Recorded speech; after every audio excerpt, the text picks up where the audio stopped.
नमस्कार दोस्तों, एक बड़ी खबर आ रही है। सबको मालूम भाई हरियाणा में विधानसभा चुनाव है और आमने सामने की जो टक्कर है वो बीजेपी और कांग्रेस में। पर अब जो बड़ी खबर आ रही है कि कुमारी सैलजा को फ्री हैंड किया गया है हरियाणा में। अगर हरियाणा में कुमारी सैलजा को फ्री हैंड किया गया है तो यकीन मानना बीजेपी जुमना पार जाएगी। बीजेपी की जमानत जब्त होनी है। पर इसके साथ में ही जो पूर्व मुख्यमंत्री है हुड्डा, उसने भी रणनीति बनानी शुरू कर दी है। वो खुद पर्दे के पीछे रह के और हरियाणा अध्यक्ष और हरियाणा प्रभारी उनको सामने लेके आ रहा है। अब इसमें दो चीजें आ गई।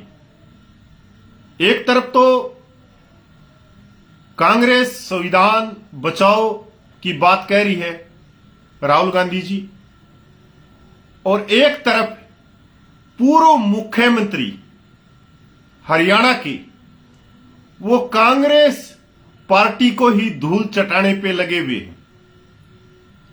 अब उनकी रणनीति के अनुसार सिर्फ कांग्रेस के 40 विधायक जीतने चाहिए हरियाणा में। अगर 40 विधायक जीतते हैं तो पूर्व मुख्यमंत्री हुड्डा मुख्यमंत्री बनते हैं। ये किसी को भी इस बात पे शक हो तो वो निकाल लेना। अगर कांग्रेस के 70 विधायक जीतते हैं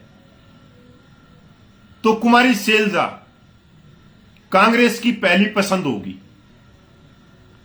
अब 70 से 40 लाने पे क्यों तुला हुआ है पूर्व मुख्यमंत्री, यह भी सोचने की बात है। क्योंकि यहां पर एक तरह से वो जो 10 साल मिले और जो उन्होंने परिवारवाद किया हरियाणा में, किसी को भी सोनीपत, झज्जर, रोहतक में ऊपर नहीं आने दिया, सिर्फ अपने बेटे के लिए, क्योंकि उसके बेटे में इतनी काबिलियत नहीं है राजनीति की कि वो आगे बढ़ सके। उसी कारण से कोई नौजवान जो राजनीति का मंजा हुआ खिलाड़ी है उसको आगे नहीं आने दिया। पर यह अच्छी बात है कि कुमारी सैलजा को जब 3 दिन पहले खबर आई थी कि 30 विधायकों की सीट उसको मिली है, आज और भी उनको फ्री हैंड किया गया है। और उन्होंने भी, कुमारी सैलजा ने भी कह दिया कि मैं विधानसभा लड़ूंगी, कोई भी नहीं रोक सकता। इसका मतलब जो कांग्रेस आलाकमान है वो कुमारी सैलजा के साथ में, क्योंकि कांग्रेस आलाकमान को भी पता है कि G21 का मुखिया कौन था। राहुल गांधी के खिलाफ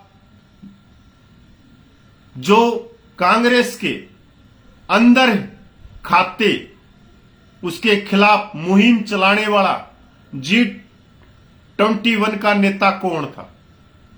तो इसलिए अब कुमारी सैलजा की जो दिल्ली में रहती है और उनका ऑफिस कांग्रेस मुख्यालय में है, वहां टिकटार्थियों की एक तरह से भीड़ लग गई है। यहां तक खबर आ रही है जो बबली था जेजेपी वाला, वो भी पिछली लाइन में बैठा हुआ था टिकट मांगने के लिए। अब जो भीड़ पूर्व मुख्यमंत्री कांग्रेस के पास में उनकी कोठी पे होती थी, वो सारी की सारी भीड़ वहां चली गई। और यह भीड़ इसलिए गई क्योंकि सबसे ज्यादा जो धोखा किया गया वो किया गया झज्जर, रोहतक, सोनीपत के नौजवानों के साथ, कि पिछले 20 साल में एक भी नौजवान को आगे नहीं बढ़ने दिया। अब जो बढ़ रहे हैं वो 80-80 साल के विधायक हैं जिनका कोई योगदान नहीं है झज्जर, रोहतक, सोनीपत के अंदर। वो विधायक जो अपने काम नहीं गिनवा सकते किसी पंचायत भवन में, वो इस पंचायत भवन में कहते हैं कि हमने फलाने को मुख्यमंत्री बनाना है, हमने फलाने को मुख्यमंत्री बनाना। तो आप सोच सकते कि वो विधायक की जो परफॉर्मेंस थी वो जीरो है, जीरो। तो ऐसा क्यों है? तो ये सोचने की बात है। कांग्रेस 70 सीटें पार कर सकती है। बस मेरा तो यही कहना, अगर मेरा वीडियो, मेरा मैसेज कांग्रेस के बड़े नेता जो दिल्ली में बैठे हैं, अगर वो गौर कर ले, वो सर्वे कर ले, जिस तरह से बीजेपी के गृह मंत्री ने अपने लेवल पे हरियाणा में सर्वे किया, उसी तरह से राहुल गांधी और मल्लिकार्जुन खड़गे ने एक सर्वे करवाना था कि ये जीरो है। और आज मैं यह भी कहना चाहता हूं कि बीजेपी से हरियाणा की जनता ऊब चुकी है, ताई ताई कर रही है कि इनसे पीछा छूट जाए, बीजेपी से किसी तरह से बीजेपी से छूट जाए, ना कि वो कोई ये कहे कि वो पूर्व मुख्यमंत्री कांग्रेस के साथ में जनता है। नहीं, वो बीजेपी से पीछा छुटाना चाह रही है। इसलिए राहुल गांधी को तुरंत प्रभाव से इस पूर्व मुख्यमंत्री को बाहर करना चाहिए। कांग्रेस की सरकार बनेगी और 70+ से ऊपर जाएगी। अगर इस कांग्रेस के पूर्व मुख्यमंत्री को और इसके लड़के को बाहर कर दिया तो वास्तव में यहां पर कांग्रेस की सरकार बनेगी हरियाणा में और 70+ जाएगी। अब ये तो कांग्रेस के जो बड़े लीडर हैं उनको सर्वे करवाना चाहिए, क्योंकि आज के दिन कांग्रेस का मतलब पूरे हरियाणा में हल्ला बोल हो रहा, कांग्रेस कांग्रेस ही हो रहा। पर इन दोनों बाबू बेटों की वजह से नहीं हो रहा। कोई ये कह रहा कि इन दोनों बाबू बेटों की वजह से हो रहा, नहीं, क्योंकि हरियाणा की जनता इनसे उब चुकी है, बीजेपी से। इसलिए कांग्रेस को लेना चाह रहे हैं, परिवर्तन करना चाहते हैं राजनीति में। पर दोनों बाबू बेटा क्या कर रहे हैं? एक तरह से पूरे हरियाणा के साथ में गेम खेल रहे। राज्यसभा का सांसद भी यही बने, लोकसभा का भी सांसद यही बने और मुख्यमंत्री भी यही बने, और दूसरे जो पूरे हरियाणा के बच्चे हैं वो डी ग्रुप की नौकरी करें। ये नौकरी बांटते घूम रहे, 1 लाख भर्ती करेंगे, 2 लाख भर्ती करेंगे। तो मेरा पहला सवाल यही है पूर्व मुख्यमंत्री कांग्रेस से कि अपने लड़के को लगा दे चपड़ासी। उसको क्यों राज्यसभा में पूछाया? क्यों शाही कांड करवाया? क्यों जिस समय कुमारी शैलजा राज्यसभा में जानी थी उसको क्यों भेजा? क्यों नहीं उसको 5 साल मेहनत करने दी? मुख्यमंत्री भी यही बनेंगे, हमारे बच्चे चपड़ासी की नौकरी करेंगे। हमारी वोट लेके हमारे को नौकरी दिखा रहे, साथ की साथ में अंगूठा दिखा रहे। तो ये बहुत बड़ी अच्छी खबर आ रही है कांग्रेस की तरफ से कि कुमारी शैलजा मुख्यमंत्री का चेहरा होगी। अब चाहे कोई भी जोर लगा लो, जो कठपुतली है कांग्रेस अध्यक्ष और कांग्रेस के जो प्रभारी हैं दीपक बाबरिया, वो तो बिल्कुल ही कठपुतली बन गई, जबकि उसकी वफादारी है कांग्रेस के बड़े लीडर जो कांग्रेस के आला कमान है उनकी तरफ, कि वो हरियाणा की ग्राउंड की जो खबर है वो वहां तक पहुंचाए। पर वो उसका मुंह किस तरह से बंद किया?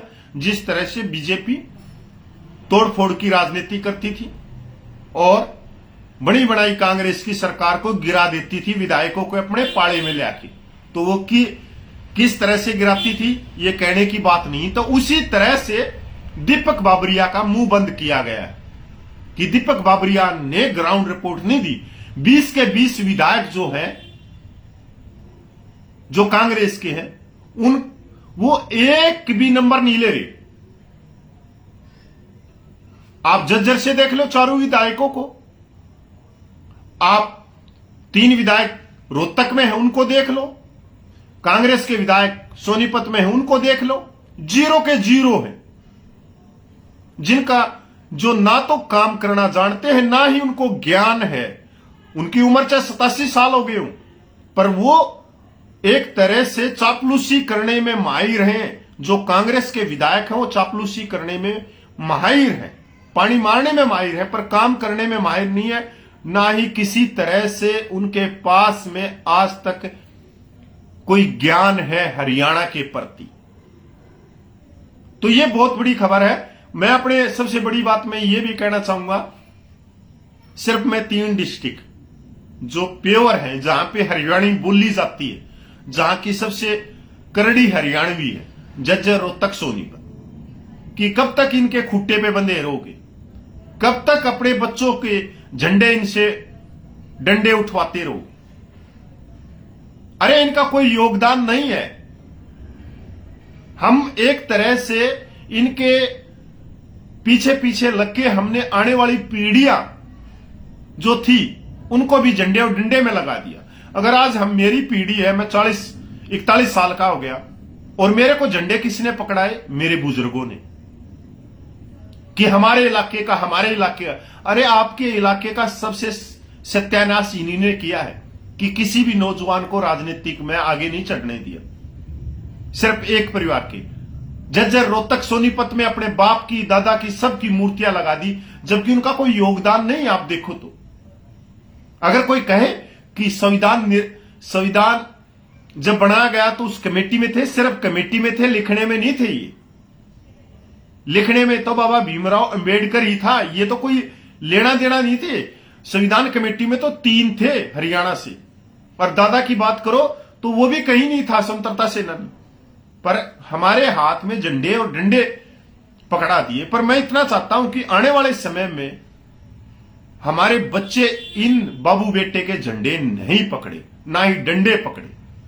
क्योंकि अगर बेटे की बात करें तो वो डी ग्रुप की भी नौकरी नहीं ले सकता। इस सादगी, इस भोलेपन से बाहर निकलो, उसका दूसरा भी चेहरा है। आज अगर कांग्रेस, बीजेपी को हम धूल चटा सकते हैं हरियाणा में, तो इनको बाहर करना पड़ेगा, तभी हम बाहर आ सकते। नहीं तो भाई देख लो, रोहतक सोनीपत झज्जर वालों, टिकट पक्की होगी उन्हीं विधायकों की, जिन विधायकों ने पिछले कई सालों से आप लोगों के गांव में आके शकल नहीं दिखाई, चेहरा नहीं दिखाया, और वही विधायक फिर वापिस आप लोगों पे राज करने के लिए आ रहे। तो इसका मतलब हम झज्जर रोहतक सोनीपत वाले गुलाम हो गए इनके। एक बार तो मैं सोचता हूं कि अगर ये मर भी जाएंगे ना, इनकी फोटो के ऊपर माला डाल के और हमारे समाज के अंदर ला के खड़ा कर देंगे कि ये तुम्हारा विधायक है, तब भी मेरे हिसाब से हम इनको विधायक बना देंगे। ये होती है अंधभक्ति। क्या इस अंधभक्ति से हमारे को बाहर नहीं निकलना चाहिए आज? कि हमारे नौजवान आज विधानसभा में नहीं पूछ सकते। एक बेरी का विधायक पूरे विधानसभा बेरी के अंदर एक थप्पड़ मारता है, क्या कहता है कि नौजवान अगर विधायक बना तो उसको 5 साल में विधानसभा में शौचालय का कमरा नहीं मिलेगा, बाथरूम नहीं मिलेगा कि कहां मैं पेशाब करूं। जैसे बेरी का विधायक उस विधानसभा शौचालय की चाबी लेके अपनी जेब में घूम रहा है। भाई वो भी तो नौजवान होगा जब बना होगा। ये सरासर एक तरह से थप्पड़ ही है। अगर बाबू बेटा को अगर आप लेके आए तो मैं इतना भी कहना चाहता हूं कि आने वाले समय में जैसे हमारे प्रकार के जो लोग हैं जो आलोचना कर रहे हैं, इनके ऊपर केस दर्ज होंगे। कांग्रेस में अगर ये मुख्यमंत्री बने तो आलोचना करने वालों पे मुकदमे दर्ज होंगे। मैंने ये भी देखा है कि आप लोग सोचते होंगे कि बीजेपी के खिलाफ मैं नहीं बोलता। गूगल कर लेना कपिल फौजी, यूट्यूब चैनल है जिस पर लाखों सब्सक्राइब है मेरे। मैं पिछले 10 साल से बीजेपी के खिलाफ बोल रहा हूं, पर उन्होंने मेरे पे कोई केस दर्ज नहीं किया आज तक। पर ये करेंगे केस दर्ज, आते ही करेंगे। ये तो साफ सुथरी दिख रही है बात कि बीजेपी आलोचना करने वालों पे आज तक केस दर्ज नहीं करे, पर ये करेंगे। बीजेपी ने यह भी करके दिखाया हरियाणा में कि नए चेहरों को लेके आए, नहीं तो हरियाणा की राजनीति कुछ परिवार जो लाल पीले परिवार है उनकी खुट्टी पे टंगी हुई थी। कौन कहता है कि एक जो साइकिल के ऊपर कपड़े बेचता था उसको कोई सोच सकता है कि मुख्यमंत्री बना देगी? कौन सोच सकता है कि एक इससे अंबाला से, नारायणगढ़ से, जिसका कोई परिवार में राजनीतिक में नहीं, कुछ और नहीं, उसको मुख्यमंत्री बना देगी? तो ये परिवर्तन कराया नहीं ने। इन जो हरियाणा के जो परिवार थे जिनकी गुलामी, जिनके जूते चप्पल हम उठा के घूम रहे थे। इससे अगर हमारे को संतर्क किया है तो अब मानो या मत मानो बीजेपी ने कराया, बीजेपी पार्टी ने कराया है। अगर नहीं तो आज भी हम इन परिवारों की दरी कुर्सी बिछाते रह जाते। अभी वर्तमान विधानसभा में चौटाला परिवार के 4 विधायक थे 90 में से, तो 3 करोड़ जो जनसंख्या है हरियाणा की, वो क्या करेगी? अगर परिवारों वालों की सीटें निकाल दे विधानसभा में तो आधे तो यही बैठे हैं और आने वाले समय में भी यही बैठेंगे, क्योंकि बीजेपी भी परिवारवाद कर रही है पूरा का पूरा। रेवाड़ी से है राव अपने इंदर सिंह जी, लोकसभा में वो बैठे हैं, उनकी लड़की अब चुनाव लड़ रही है और पूरी की पूरी जो विधानसभा सीट है उनके हवाले कर दी बीजेपी ने। उधर से राव इंद्रजीत सिंह के भाई जो कांग्रेस में है, युद्धवेंद्र है क्या है, युद्धवेंद्र सिंह जी है क्या है, वो कोसली से चुनाव लड़ रहे हैं। एक ही परिवार के 3 तो मंत्री हो गई, तो बाकी हरियाणा क्या करेगा? क्या रेवाड़ी में और कोई नहीं है उनकी जगह? क्या हिसार में इन परिवारों से निजात दिलाने वाला कोई नहीं है? क्या रोहतक वाले परिवार से जज्जर रोहतक सोनीपत में कोई नौजवान नहीं है? यही समझदार है, यही पढ़े लिखे हैं। तो भाई इससे हमने अब की बार ये विधानसभा हो रहा है आने वाले भविष्य के लिए। हमारी तो उम्र रही या नहीं रही, पर मैं तो इतना कहूंगा अपने बच्चों को इतना सिखा के जाना, किसी के झंडे डंडे ना उठाए। अगर बनना है तो मुख्यमंत्री बनो, विधायक बनो, अपने बच्चों को कह के करना। मैं तो खासकर कह के जाऊंगा, क्योंकि मेरे दादा ने कांग्रेस के झंडे ठा लिए, मेरे बाबू ने ठा लिए और मैंने भी भाई झंडे ठा लिए कांग्रेस के। पर आने वाले समय में इस परिवार के तो झंडे नहीं ठान देंगे, कांग्रेस के साथ में रहेंगे, पर इस परिवार के साथ में नहीं रहने देंगे जो हमारे ही 3 डिस्ट्रिक्टों के नौजवानों के भविष्य को खा गए, जिसको आगे नहीं आने दिया। नमस्कार मेरे भाई, मैं फेसबुक की तरह ये तक कहूंगा ना कि 10-10 उल्टे सुल्टे हाथ में शेयर कर देना।